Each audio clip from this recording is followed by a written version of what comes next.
Special Air Service. The Special Air Service is the British Army's Tier 1 Special Forces unit that made counter-terrorism look like performance art. Founded in 1940 owned by David Sterling in North Africa, the SAS started as a deception, pretending to be an entire brigade of paratroopers when it was really just 60 guys with explosives and audacity. They destroyed over 400 Luftwaffe aircraft on the ground during World War II, outperforming the Royal Air Force at their own job, which must have been awkward. Selection involves 4 weeks of hell in the Brecon Beacons, carrying 35 kilograms, testing not your strength but your willingness to keep moving when every cell in your body is screaming to quit. The unit earned global fame during the 1980 Iranian embassy siege, abseiling through windows on live television and killing 5 terrorists in 11 minutes. They operate from Hereford in 4 squadrons, each rotating through counter-terrorism duties while the others deploy to war zones nobody will admit they're in. The SAS ran precision raids in Iraq and Afghanistan, hunting high-value targets with such efficiency the enemy called them the Night Devils. Their motto, "Who dares wins," is less a slogan and more a threat. Special Boat Service. The Special Boat Service is the Royal Navy's maritime special forces and the SAS's perpetually competitive younger sibling who insists swimming makes them superior. Founded during World War II as amphibious raiders, the SBS specializes in underwater infiltration, maritime counter-terrorism, and operating in environments where hypothermia is a feature, not a bug. All operators are trained as combat divers, parachutists, and boat handlers, essentially becoming human Swiss Army knives who can kill you on land, sea, or air. The SBS played a lead role in Afghanistan, killing Mullah Dadullah, the Taliban's top military commander, in 2007, and securing oil infrastructure during the 2003 Iraq invasion. Their rivalry with the SAS is legendary and occasionally toxic, with both units competing for missions, resources, and bragging rights in a way that improves performance because nobody wants to lose to their sibling. The British government rarely acknowledges the SBS exists, which is exactly how they prefer it. They're the quiet professionals who let the SAS take the headlines. Special Reconnaissance Regiment. The Special Reconnaissance Regiment is the surveillance unit formed in 2005 to handle the spying work the SAS was too impatient for. The SRR specializes in covert reconnaissance, blending into civilian populations so seamlessly you'd walk past an operator without noticing they've been photographing your terrorist cell for months. Unlike door kickers, SRR operators sit in hide sites for weeks, collecting intelligence on high-value targets, using advanced surveillance equipment and the psychological endurance to stay motionless for days. The regiment draws personnel from across the military, including women, because sometimes you need someone who doesn't look like a paramilitary refrigerator walking into a marketplace. They tracked insurgent networks in Iraq and Afghanistan, feeding intelligence to SAS and SBS assault teams who got the glory while the SRR did the hard work. The SRR also handles domestic surveillance, tracking terrorists, organized crime on British soil, which means they're probably watching someone right now. The most dangerous person in the room is often the one you didn't notice. Special Forces Support Group. The Special Forces Support Group is the quick reaction infantry force formed in 2005 to provide firepower when the SAS and SBS need backup. The SFSG is built around the 1st Battalion Parachute Regiment, reinforced by Royal Marines and RAF Regiment personnel, creating a unit that's more elite than regular infantry but less specialized than Tier 1 operators. They provide direct action support, cordon operations, and vehicle interdiction, essentially surrounding targets while the SAS kicks indoors. The SFSG deployed extensively to Afghanistan, conducting over 400 operations and clearing Taliban strongholds in Helmand province, proving they're far more than just backup dancers. Selection requires passing Parachute Regiment training or Royal Marine Commando training first, then additional specialized courses in close protection, urban combat, and vehicle operations.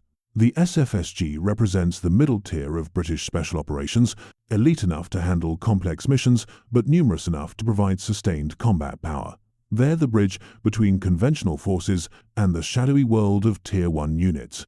18 UKSF Signal Regiment. The 18 UKSF Signal Regiment is the communications wizards who ensure British Special Forces can talk to each other, call in airstrikes, and intercept enemy transmissions without anyone knowing they're there. Formed in 2005 by merging 264 Signal Squadron and 63 Signal Squadron, the regiment provides tactical communications, signals intelligence, and electronic warfare support to all UKSF operations. These operators aren't just radio jockeys, they're trained soldiers who deploy alongside SAS and SBS teams, often operating behind enemy lines where a single communications failure means everyone dies. The regiment conducts offensive cyber operations, intercepts enemy communications, and provides real-time intelligence to operators on the ground, essentially turning the electromagnetic spectrum into a weapon. They played critical roles in Iraq and Afghanistan, intercepting insurgent communications and tracking high-value targets through their radio and cell phone usage. Selection requires passing signals training plus additional UKSF courses in combat medicine, languages, and survival skills. The 18 Signal Regiment is proof that in modern warfare, the person with the radio is just as important as the person with the gun. E-Squadron. E-Squadron is MI6's deniable Special Forces unit for operations so black the government will swear they never happened. Officially called the Increment, E-Squadron draws operators from the SAS and SBS for covert missions that require plausible deniability, including assassinations, sabotage, and intelligence gathering in denied areas. The unit operates under the Secret Intelligence Service rather than the Ministry of Defense, meaning they answer to spies, not generals, and conduct missions Parliament will never hear about. E-Squadron operators carry out extractions of intelligence assets, plant surveillance devices in hostile territory, and occasionally eliminate targets who conveniently die in accidents or disappear. The unit is so secretive, even other Special Forces operators don't know exactly what they do, which is intentional. Selection draws from the best SAS and SBS operators, then adds additional training in covert operations, advanced tradecraft, and the kind of skills you'd see in spy movies, except these are real. E-Squadron represents the darkest edge of British special operations, where legal ambiguity meets operational necessity. Joint Special Forces Aviation Wing. The Joint Special Forces Aviation Wing is the helicopter force that inserts and extracts special operations teams, providing close air support and making dramatic rescues look routine. Formed in 1998, the JSFAW operates Chinook heavy-lift helicopters and Dauphin light attack helicopters from RAF Odiham, crewed by pilots from the RAF and Army Air Corps who've passed specialized training. These aren't regular helicopter pilots, they fly nap of the earth at night using night vision goggles, landing in hot zones while taking fire, and navigating through mountains in zero visibility. The JSFAW conducted countless insertions and extractions in Afghanistan and Iraq, often flying into heavily defended areas to rescue wounded operators or deliver assault teams.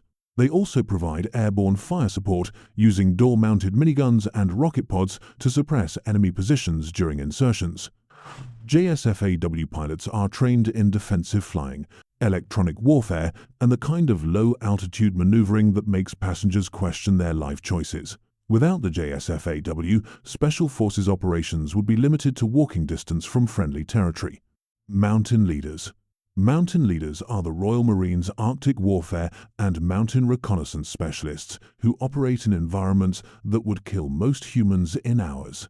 The Mountain Leader training course is 9 months of frozen hell, teaching commandos to survive, navigate, and fight in Arctic conditions, high-altitude mountains, and every other hostile environment where weather is as deadly as the enemy. Mountain Leaders specialize in reconnaissance, surveillance, and pathfinding, often operating weeks ahead of main forces in small teams, gathering intelligence and marking routes through terrain regular troops can't cross. They're trained in rock climbing, ice climbing, skiing, cold weather survival, and the psychological endurance to function when frostbite is a constant companion. The unit deployed extensively to Afghanistan, where their mountain warfare skills proved invaluable in the Hindu Kush and other high-altitude battlefields.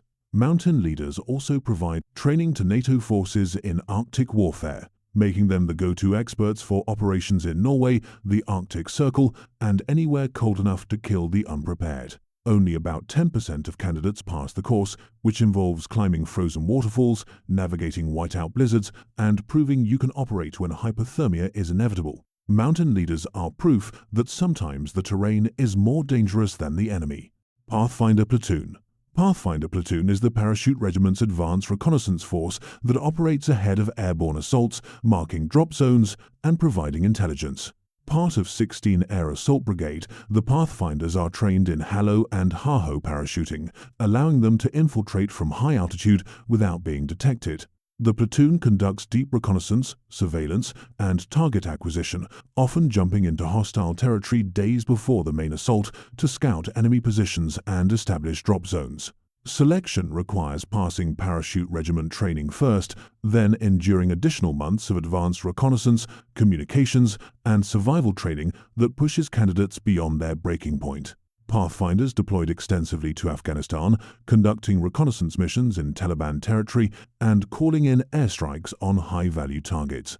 The unit represents the tip of the airborne spear, the eyes and ears that ensure the main force doesn't parachute into a massacre. Pathfinders operate in four-man teams, self-sufficient for weeks behind enemy lines, navigating by stars when GPS fails, and living on whatever they carried in. They're proof that sometimes the most important person on the battlefield is the one who got there first. Royal Marines Commandos. Royal Marines Commandos are Britain's amphibious elite infantry, specialising in operations launched from sea and the primary feeder unit for the Special Boat Service. Founded in 1664 and reorganised as commandos during World War II, the Royal Marines combine naval traditions with commando aggression. All Royal Marines must pass the 32-week commando course, culminating in the brutal commando tests that include a 9-mile speed march, endurance course, and a 30-mile load carry, filtering out anyone who lacks the physical and mental fortitude.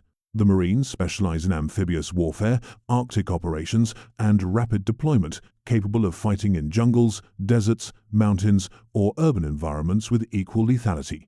They deployed to Afghanistan as part of 3 Commando Brigade, conducting counterinsurgency operations in Helmand Province and earning a reputation for aggressive patrolling and close combat. The Royal Marines represent Britain's strategic flexibility, a force that can deploy from ships, establish beachheads, and transition seamlessly from amphibious assault to sustained ground combat. Their green beret is one of the most respected symbols in British military culture, earned through pain and representing a brotherhood that transcends individual units.